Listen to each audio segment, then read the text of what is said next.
Exodus chapter 10. The plague of locusts. Then the Lord said to Moses, Go to Pharaoh, for I have hardened his heart and the hearts of his officials, so that I may perform these signs of mine among them, that you may tell your children and grandchildren how I dealt harshly with the Egyptians, and how I performed my signs among them, and that you may know that I am the Lord. So Moses and Aaron went to Pharaoh and said to him, This is what the Lord, the God of the Hebrews, says. How long will you refuse to humble yourself before me?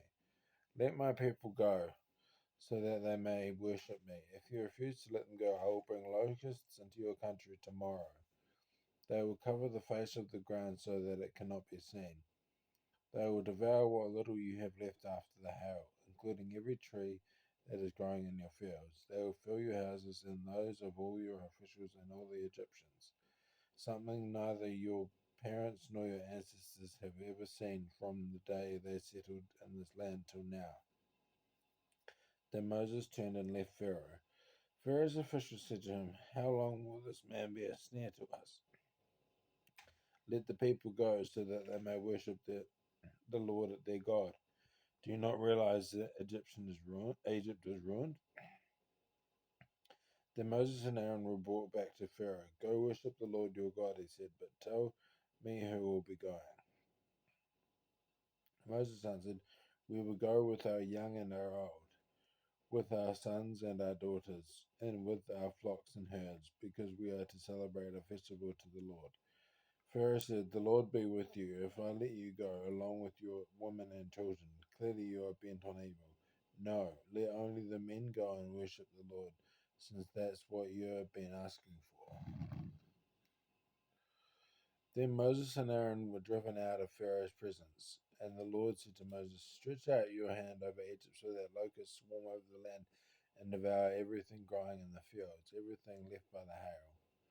So Moses stretched out his staff over Egypt, and the Lord made an east wind blow across the land all that day and all that night. By morning the wind had brought the locusts.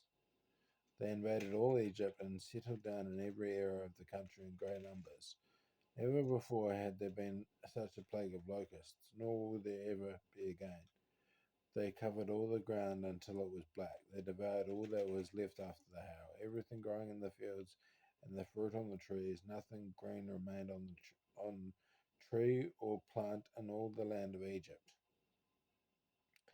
Pharaoh quickly summoned Moses and Aaron and said, I have sinned against the Lord your God and against you. Now forgive my sin once more and pray to the Lord your God to take this deadly plague away from me.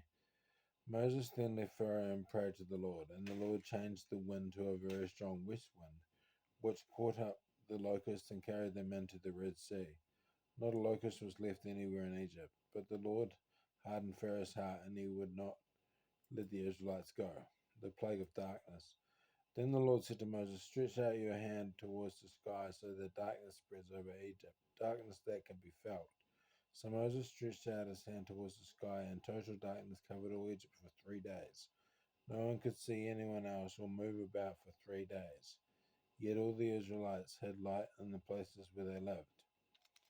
Then Pharaoh summoned Moses and said, Go worship the Lord. Even your women and children may go with you. Only leave your flocks and herds behind. But Moses said, You must allow us to have sacrifices and burnt offerings to present to the Lord our God. Our livestock too must go with us. Not a hoof is to be left behind. We have to use some of them in worshipping the Lord our God. And until we get there, we will not know what we are to use to worship the Lord. But the Lord hardened Pharaoh's heart, and he was not willing to let them go. Pharaoh said to Moses, Get out of my sight. Make sure you do not appear before me again. The day you see my face, you will die. Just as you say. Moses replied, I will never appear before you again.